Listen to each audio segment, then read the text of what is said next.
This is the Defenders podcast on TV Podcast Industries, and we're talking about What If Season 3, Episode 6, What If 1872. Who are you? Where's the hood? Where's my sister? I'm so sorry. Look at me, boys. My apologies. My name is Sonny Birch. Now, I'm a proud investor in the bright new future the Hood's building. Bright future, huh? Doesn't look so bright for your prisoners back there. Prisoners?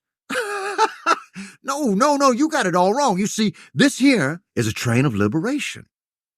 And those fine folks, well, they've been conscripted into a force that's gonna change the world. Mm-hmm. Conscription doesn't sound like freedom to me. Free market in action. A little economic principle I like to call supply and demand. I supply them and they do what I demand.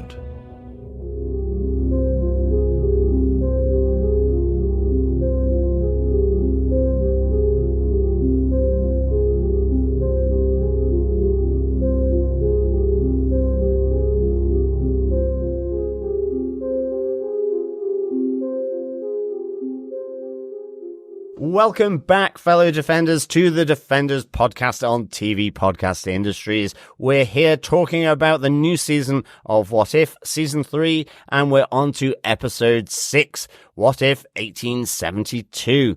I am one of your hosts, John. I am your other host, Derek. Howdy, partners. Howdy indeed. It's very difficult to kind of think that you've said the title right with it being a year. It's kind of like, I almost want to say, what if it's 8:45 on a Friday? Exactly.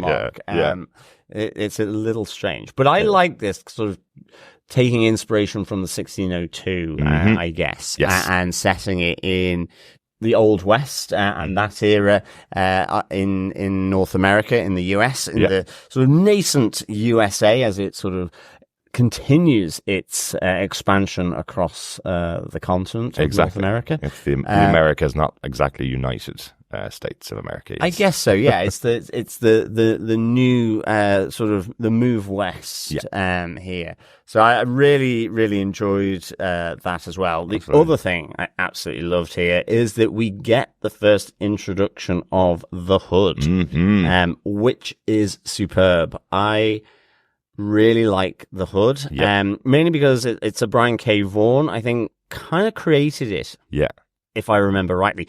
And if I'm wrong on that, it's that I love his treatment of the Hood in the comics. And that's really, really cool to see actually that side of it sort of being brought out here, in that the Hood is the Hood. It's not the person inhabiting it. Exactly. They take on the powers of the Hood and are corrupted by it. So I really like that. It's interesting, and I know I'm sure we'll talk about it as we get into the episode itself, but we know that because we've read the comic books, so the story from the comics, and I'm not sure whether that comes across completely. That it's very subtle, I think, quite subtle, if it does, and I think it's more to do with the scarring on Xialing's face. When the Hood kind of is knocked off and it reveals it, the face. But also, I think when it's taken up by a draft of wind, it looks very much like Doctor Strange's cloak. That has there's a sentient ness to it. Such a quality about it. A quality that is not just a cloak being taken away on the wind. You get a sense that it's moving in a purposeful direction. And I guess in that sense, it's almost a bit like the Venom symbiote, is that they have to find a new owner and wearer of the Hood. It's kind of cool. So, really cool. And also, similarly to the episode we talked about last time with Riri Williams being introduced in that episode for the first time since Wakanda Forever, she was supposed to be in Ironheart, which should have been released before this episode of What If.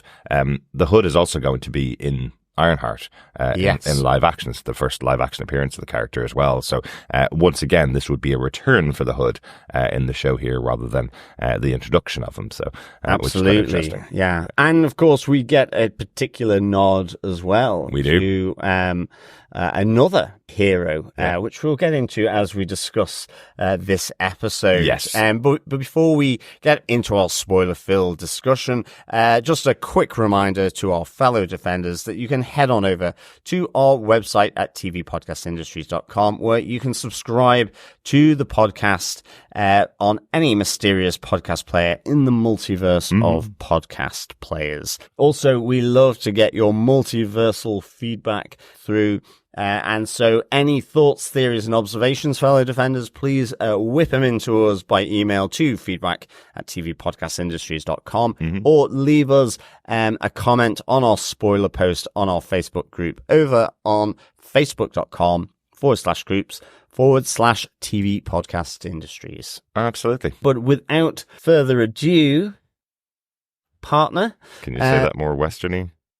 But without further ado, partner, let us get into our spoiler-filled discussion of What If Episode 6, What If 1872? Yeah. Who gave us what, where, when, how, and why? Well, the executive producers of the show, of course, are Matthew Chauncey, Bryan Andrews, and Brad Winderbaum, with Kevin Fiege. Head writer of the show is Matthew Chauncey. And once again, the story of this episode is written by Bryan Andrews, Matthew Chauncey, and Ryan Little, with the teleplay by Matthew Chauncey and Ryan Little, but dual director duties this time, as we have Stephan Franck and Bryan Andrews on director duties this It's time. a double gunslinger for the Western episode. Yeah, team up.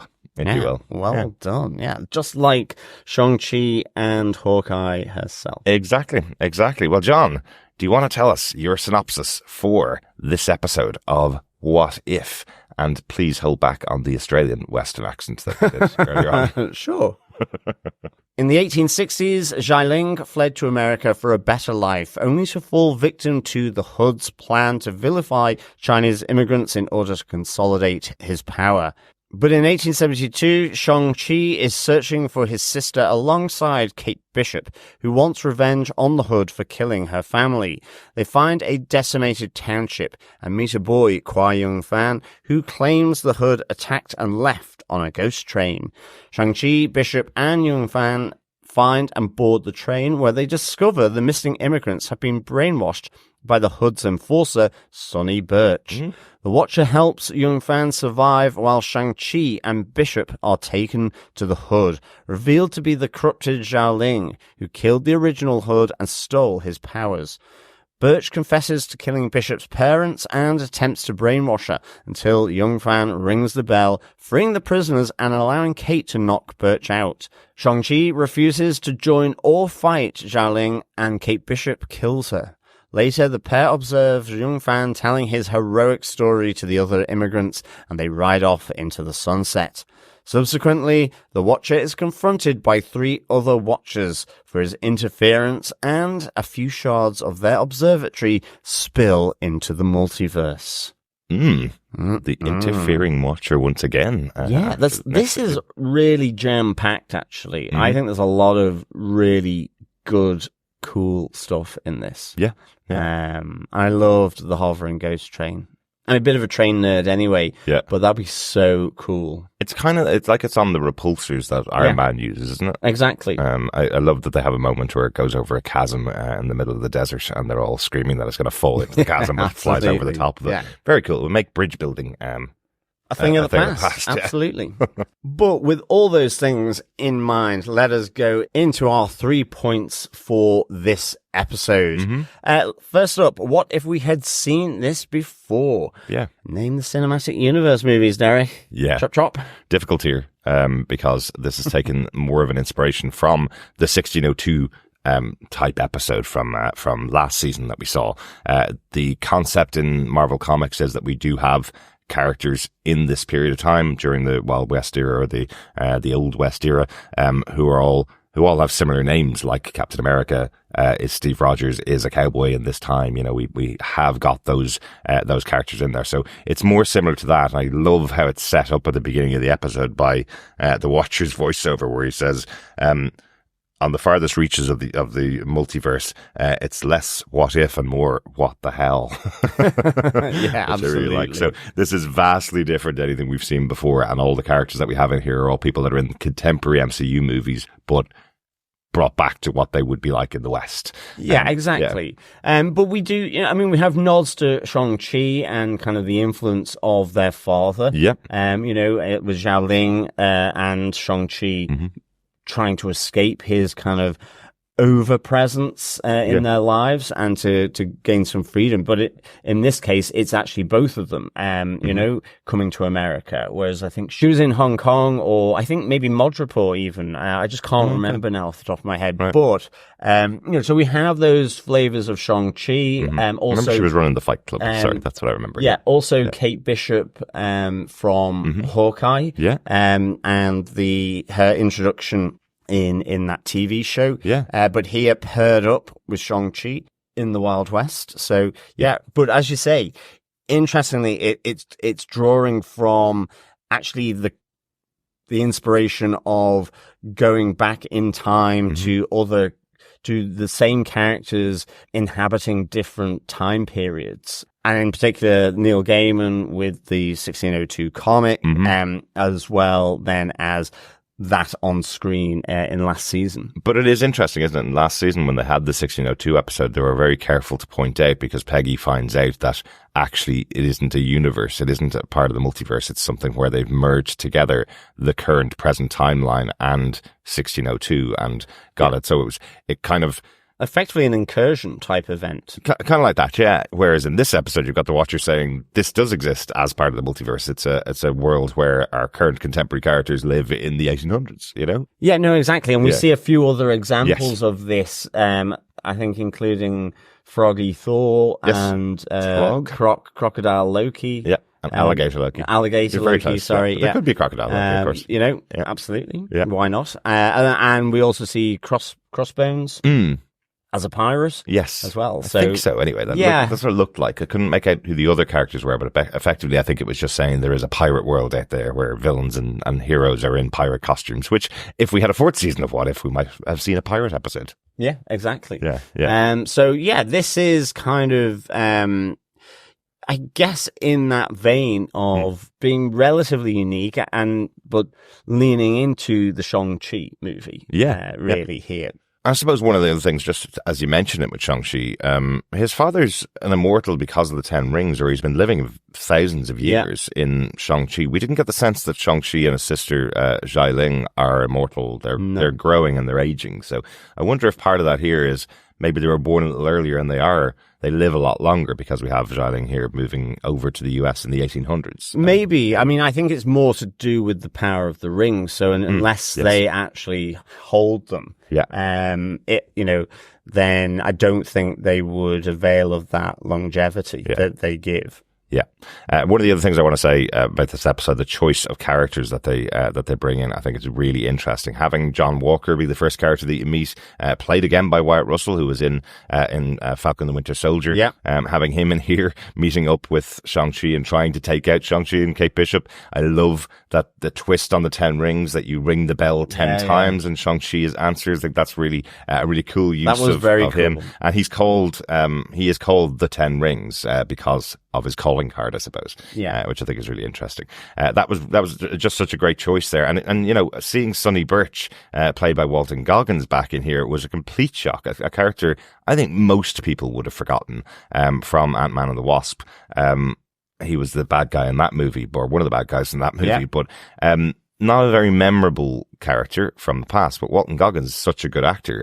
Great to see him in here, and why not have him in a Western, particularly after his brilliant performance in Fallout this year, where he effectively plays a cowboy in there too. Yeah, absolutely. It was really good to see him. It really brought the menace to that character, especially when he's playing with his pocket watch, that's giving this kind of soothing jingle, which I thought was really cool. I like that. You're feeling sleepy. Yeah.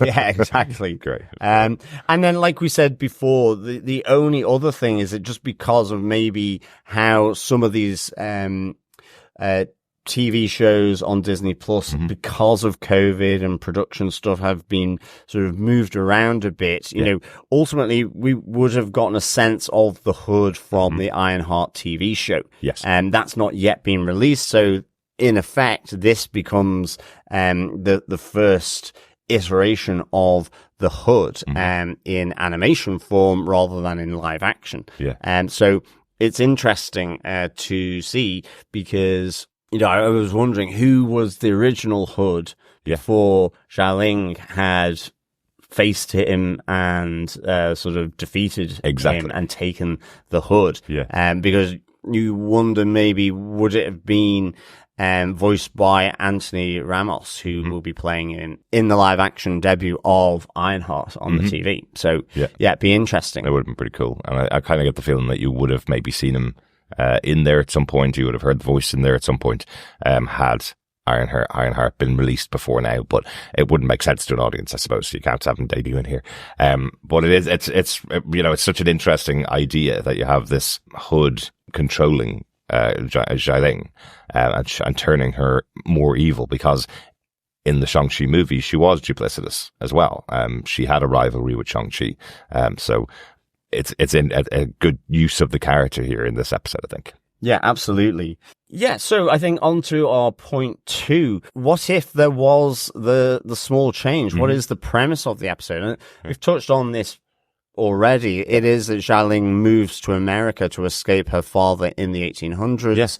And is there then as this sort of vanguard of new migrants coming to the new world of America.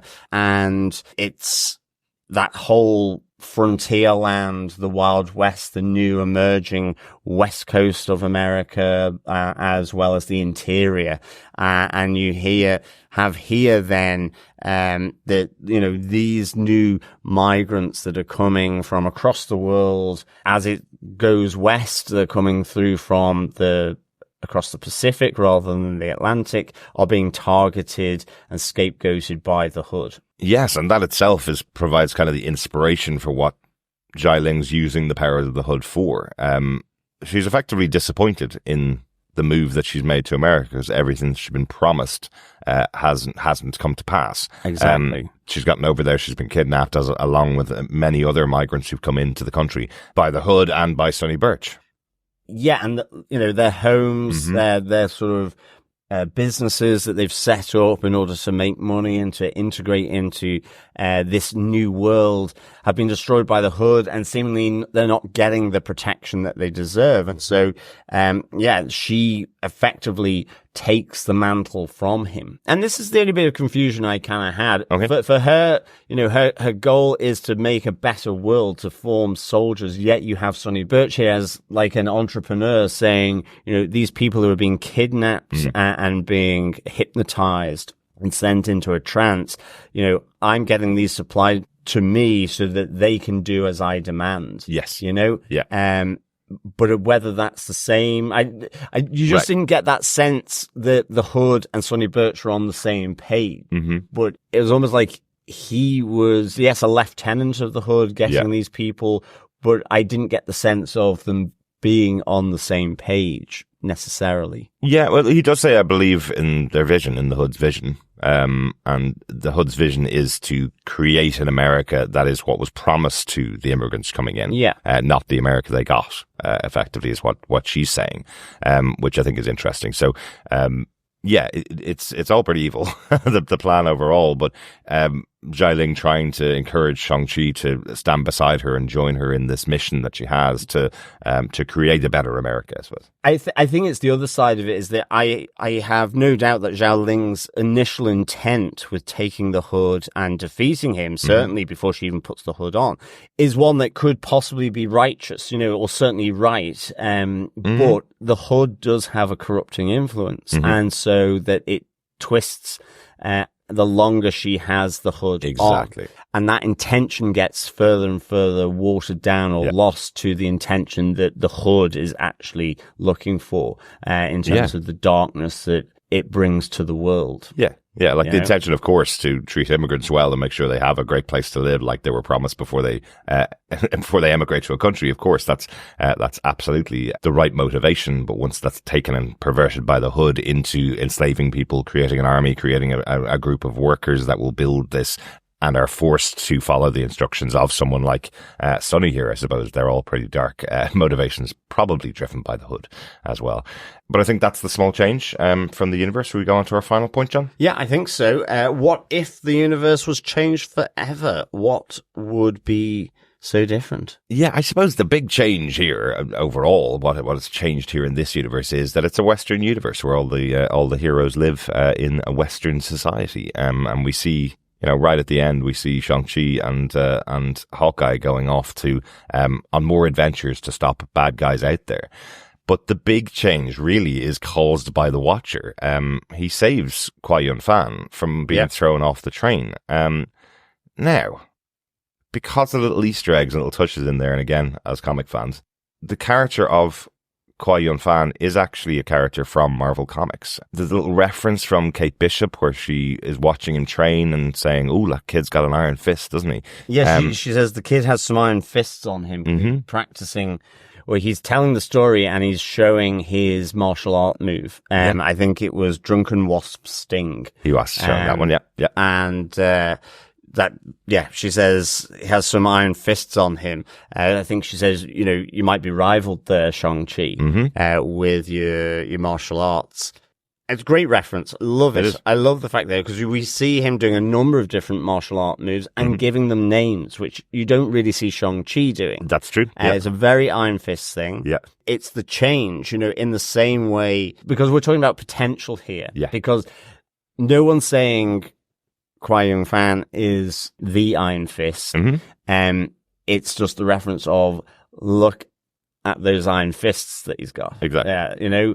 With lowercase I and lowercase f. That's right. But it is also that, all the heroes moving to this new world at this time in the Western world is really interesting. And it kind of makes sense because the Watcher talks about how, in this hostile frontier land, yes, there's really bad people here, but it also brings people rising to the top like cream. Yes. That are good and fight for bettering other people. And I like that, in terms of referencing. So actually, Kwai Jun-Fan is taking inspiration from Shang-Chi. And you see that in him watching the big fight sequence with the Hood, and trying to distract, when Shang-Chi has kind of been beaten to the floor. I have to say,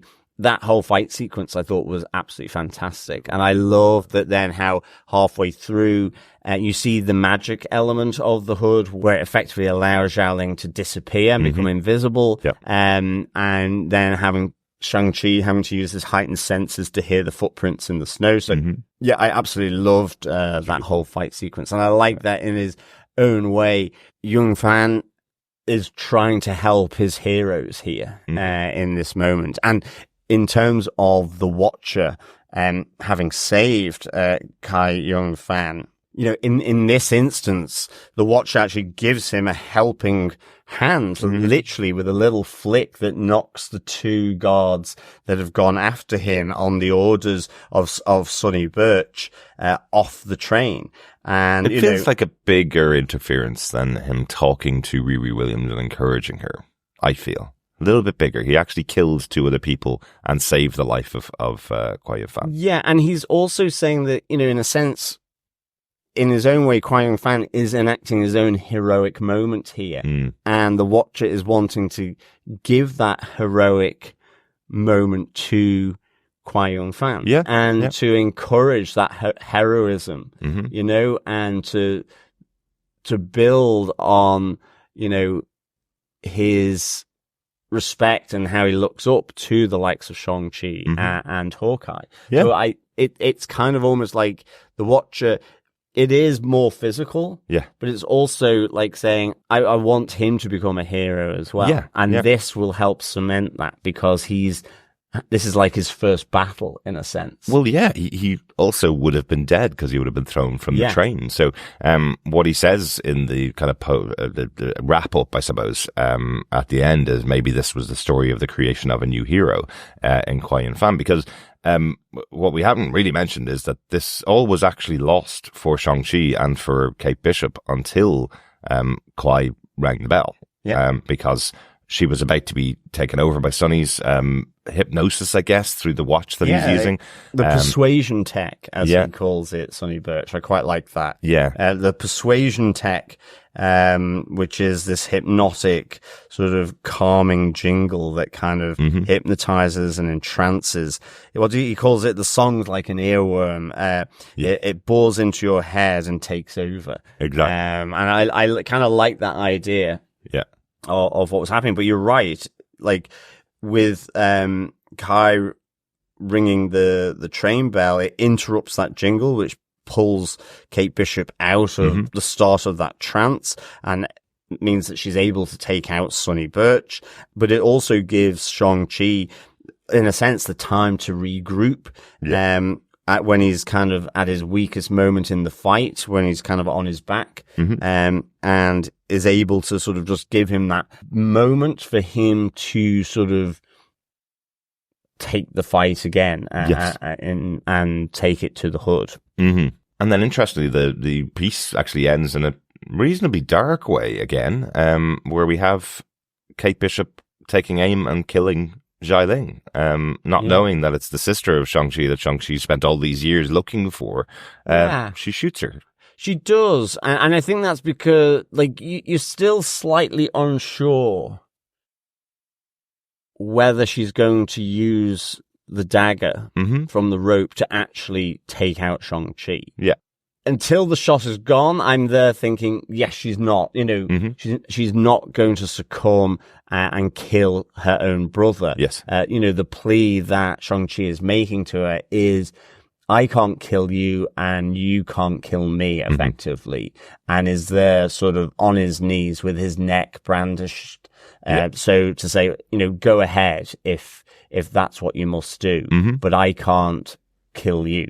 And I don't believe you'll kill me. So I kind of feel she wasn't going to, but then the shot happens. So you kind of, it's a bit mysterious, really. And it is, to what extent has the corrupting power of the Hood sort of taken root with her, because she has taken it off. Or it was knocked off. And you see the scars starting to fade. So again, that's what also persuaded me to think that she wouldn't have actually done it. It was almost like a bang on the table. You know, it was like a release of energy, but she wasn't going to kill him. But nonetheless, she was still striking in that way. So who knows? But Kate Bishop, kills her. And it's interesting because she knows at this stage that it's not the Hood that kills her parents, that it was Sonny Birch. And she chooses not to kill Sonny Birch, but knock him out, because she wants justice, and killing would be too quick and fast for him. She wants to make him suffer. And yet she doesn't kind of, given that she is a sharpshooter, she doesn't like take out the hand with the knife in, or the leg. Like, do you know? It's kind of like that issue sometimes with movie cops where they just go in and they kill rather than like trying to sort of disable with a shot through the leg or a shot through the arm or shoulder rather than to kill.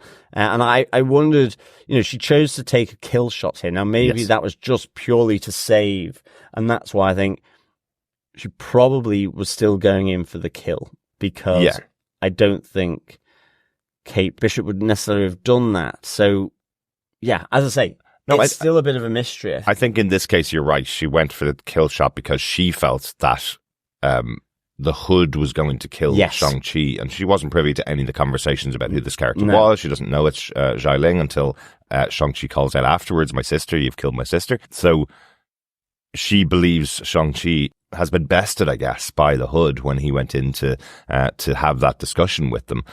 And then she feels this is the only chance to stop him from being killed. So she pulls the gun and shoots him. So, and then finds out that it's Shang-Chi's sister.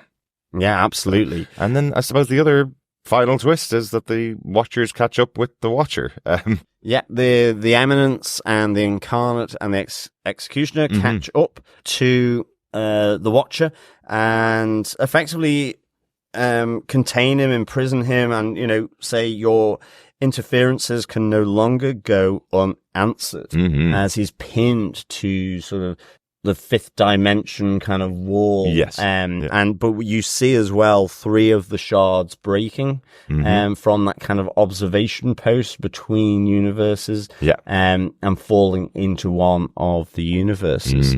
So yeah, really cool. Absolutely. So that's, I guess, the overarching story for the season is going to continue the trial of the Watcher, I guess. I think the other interesting thing as well is, the Hood, seemingly floats away a bit more under its own steam, but ultimately at the moment is not taken up by another, is on the wind, so to speak. Yes. Yeah. Like a leaf. But yes, also not, because there seems to be a bit more purposeful direction of travel for the Hood. But I love that. It's very cool, isn't it? It seems to be going under its own steam. Yeah, I really enjoyed that little touch there as well. Yeah. Any notes from the episode? No, I think we've covered everything that I wanted to cover in the episode. Excellent. Just for me, it was just, again, the ghost train. I kind of like that notion. It was a bit Scooby-Doo, but I like the fact that it was Kwai Jun-Fan who sort of manages to survive his villages or the mining settlement as run-in with the Hood. It feels slightly ashamed that he has survived this and his father has been taken, but is giving the intel to Shang-Chi and Hawkeye, who feel as though they've been chasing their tails a bit. The Hood's hugely elusive, almost ghost-like in and of their cells. But they do say Walker's intel was good, but he's gone again. And this talk of the ghost train, they take up from Jun-Fan. And again, as I say, I kind of like that almost Scooby-Doo element to it of the mystery. Rather than the mystery mobile, it's the mystery train. Because how else would you describe it? The train is running but not on tracks, and it's the 1800s. That's not possible at all. Exactly. So it's not possible there either. Although Shang-Chi immediately goes, "Oh, it's Stark tech." Oh, okay. Like he does kind of, he also says Tarnation as well. It's like as he's looking down, but I think he notices that it's kind of like a Stark tech. Interesting. I didn't notice that. So very good. Yes, it could be almost like steampunk type of thing, or electropunk, or that kind of thing about this. But it was very cool. I did like that notion of the ghost mystery as well. Surrounding the Hood. Yeah, absolutely. But that's all from me. So Derek, do you defend episode 6? What if 1872?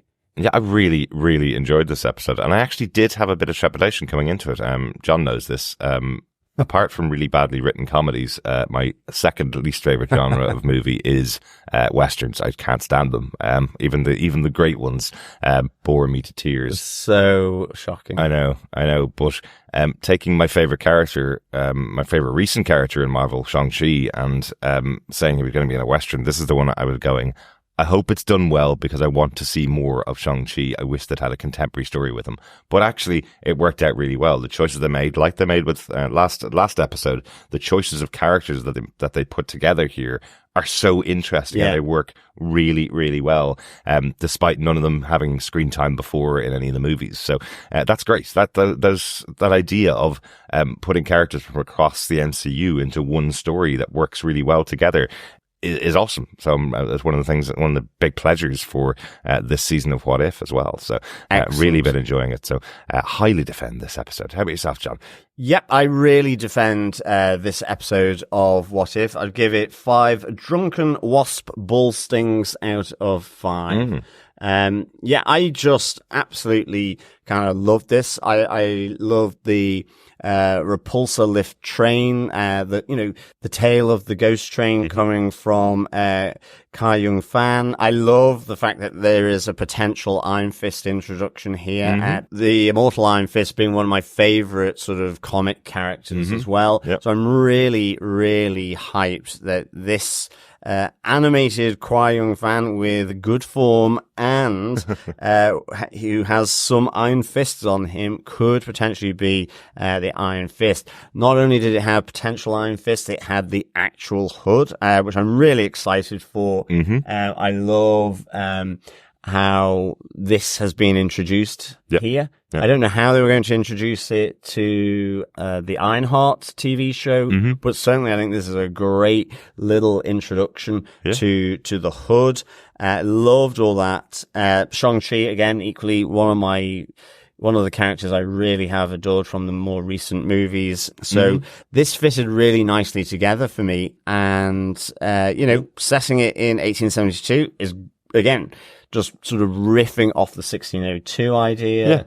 I don't mind cowboys and westerns in the slightest. So this really, really hit home for me. And again, another little sort of, a more serious interference by the Watcher that finally gets him confronted with his superiors, I guess. Yes, so. And what do those 3 shards falling through space mean? So really good. 5 drunken wasp ball stings out of 5. Fantastic. That's a very high rating there for this episode. Really good.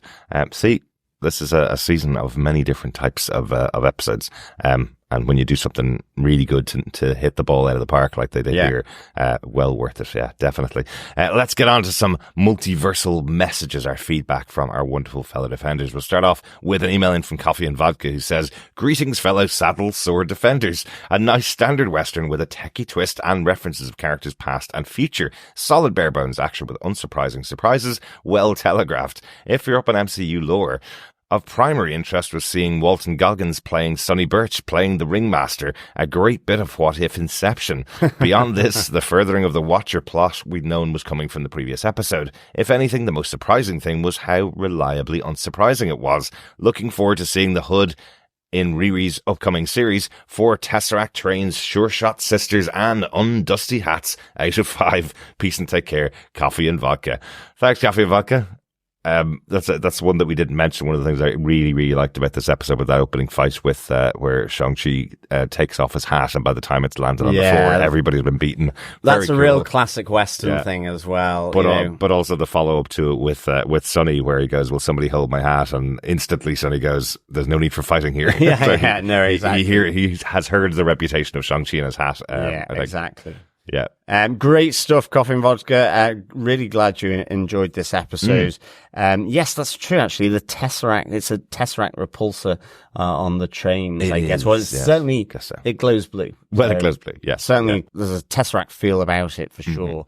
Yeah, and I think that whole thing, as you say, of the what if Inception with Walter Goggins playing Sonny Birch, playing the Ringmaster, and of course the Ringmaster does manipulate people's minds in the comics as well. So that's a nice catch. So it's a nice catch there, Coffee and Vodka. Yeah. Very interesting. Excellent stuff. Thanks so much for that, Coffee and Vodka. Let's head on over to Facebook, John. Yes. First up, Heather Wallace, who says, "A good episode, although I'm confused about what or who the original Hood was. Did Xialing have supernatural powers, or were they in the cloak? At last, no platitudes, but the Watcher is in big trouble." Thanks so much, Heather. No, and I think you're right here. I think maybe that is something that doesn't come across around the Hood, that in and of itself, it is the cloak that corrupts the wearer of the hood, the hooded cloak. It's sentient and evil. Yes, and it is supernatural powers, and so it imbues those powers to the wearer of the hood. So, It's a great question, and it's a natural one to ask. So in many respects, the original Hood is not important. The person who came before Xialing, it's simply that however it was done, and it may be Xialing was chosen, that she now has the cloak and is the Hood. So great stuff. I definitely think I'll be rereading Brian K. Vaughan's run on the Hood. I was thinking it was a 5-issue series, wasn't it? 5 or 6, yeah. Was it Marvel Max or was it regular Marvel? It was Marvel Max. Excellent, okay. Yeah. Got to check that out again. So really good. Links into a few of my favourite characters, so yes. Very good, very good. Just give a few hints. Absolutely. Thanks, Heather. Also on Facebook, Victor Von Doom says, I love a Western, especially one with Walton Goggins in the villain role. Absolutely, Victor. Me too, actually. Like old Goggins, to be honest. Yeah, it's great. Yeah. Paul Chen-Shi Lee says, I like the representation, though it's weird to have only 2 women characters for the whole episode. The Old West was not just men, though the railroad camps would definitely have been almost exclusively male. I like having the kid, but his placement is at odds with the historical reality of the demographics of the Chinese workers who came to work the gold mines and then the railroad. It would have made more sense for Jun-Fan to be closer to a teenager. Okay. I guess my short review is that I liked the episode, but had trouble with all the lore that got thrown in. Yeah, I think there's quite a lot of lore there, certainly around the Hood, I think. Because I think, as Heather said, it's like, is something about the original person that inhabited, was it them? You think it's to do with the person. And I think in terms of the age aspect, yeah, I just kind of assumed that Kwai Jun-Fan was just a son of one of the workers, rather than working on the railroad. Yeah, I think I probably thought he didn't have a mom and that his dad had to bring him with him. And he was staying behind at their village or their town, I think. That was my understanding. And also because the character is based on a comic book character, I think they had to have him at that age because the character in the comics is about 8 or 9 years later. He comes out and is the immortal Iron Fist in the comics. So I think they made him a young kid so that they could have that latitude. I guess, for the character in the 1800s.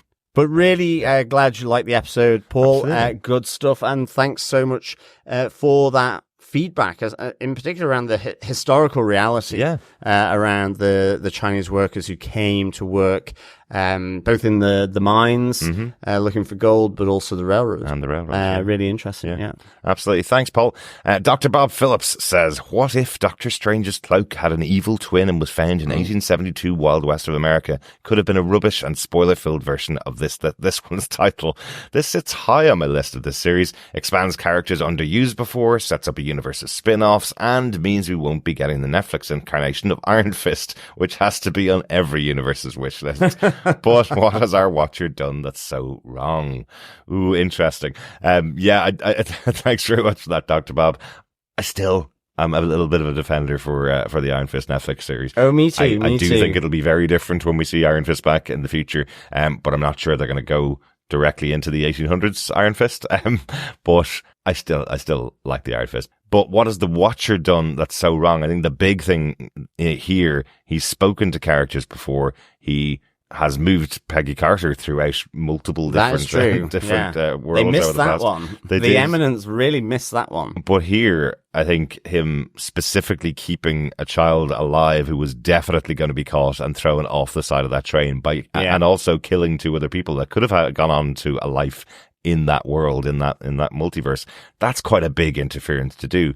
Last time with Riri Williams, it felt like it was coming from his heart, where he was saying, well, I just can't watch this universe die again. Here with the Watcher, it seemed like he was going, I kind of want to see what that kid does. Maybe he'll become a hero in the future. I want to give him a chance. There's enough death that is happening in this world. He talks about how cruel this frontier world is. And so there's an element of that. But I think it's almost like a parental aspiration. I want to see what this kid may become. But it's not even an aspiration, it's a manipulation more than anything else. He's actually going, I want to change this world completely, I'm just going to go and interfere in it, rather than choosing to rather than giving the words to Riri to stand up and take on her destiny.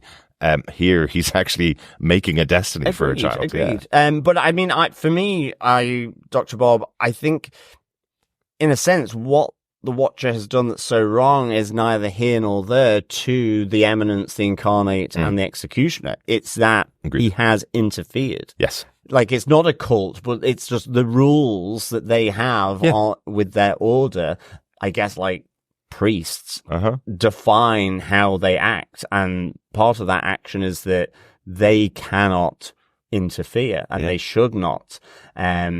So I guess it's just simply the mere act of interference. But it is strange. Like, I hope they do address the fact of that, you know, with Strange Supreme, it was that Strange could sense. And I think with Kaori as well, it was that they knew there was something else there. And whether that was just like the mystical planes, that kind of elevation of their consciousness. Maybe, yeah. But the Peggy Carter one is, you know, the Eminence really missed that one. They did. I mean, they obviously must have just been watching somewhere else. Yeah. But you also get the sense that they are omnipotent beings that, you know, can watch everywhere all at once. Yeah. So. Exactly. Yeah. But good spot, Dr. Bob. It certainly is as though Dr. Strange Cloak has an evil twin and has been found in the Wild West. That's how I always thought of the Hood. Very good. So that works out really well. Yeah. Thanks so much for all the feedback for this episode. You want to keep sending it in to us. We'd love to hear it. Pop on over to our Facebook group at facebook.com/group/TV Podcast Industries. There's a spoiler post up there for you to pop in your spoiler-filled thoughts as you go through the episodes. You can also email us to feedback@tvpodcastindustries.com. A couple of episodes left to get your thoughts in on the rest of the series of What If, the final season of What If. Yeah, absolutely. Great feedback from all our fellow defenders. Keep it coming in for the final 2 episodes of What If. But yes, thanks so much for joining us, fellow defenders. We will be back next time with What If Episode 7 from Season 3. What if the Watcher disappeared? Kidnapped, if you will, by Walter Goggins. Maybe. We'll see what happens. We'll see. In that episode, yeah. But in the meantime, remember as well, fellow defenders, please share the podcast, because sharing the podcast is sharing the festive love. It is. Share this podcast or the episode 5 podcast. Don't share the episode 4 podcast. We don't want getting out there that we don't like Hair the Duck. Well, that's true. Yeah. Thanks so much for joining us. Talk to you again next time. Yeah, thank you, fellow defenders. Until episode 7, keep watching, keep listening, and of course, keep defending. Bye. Bye.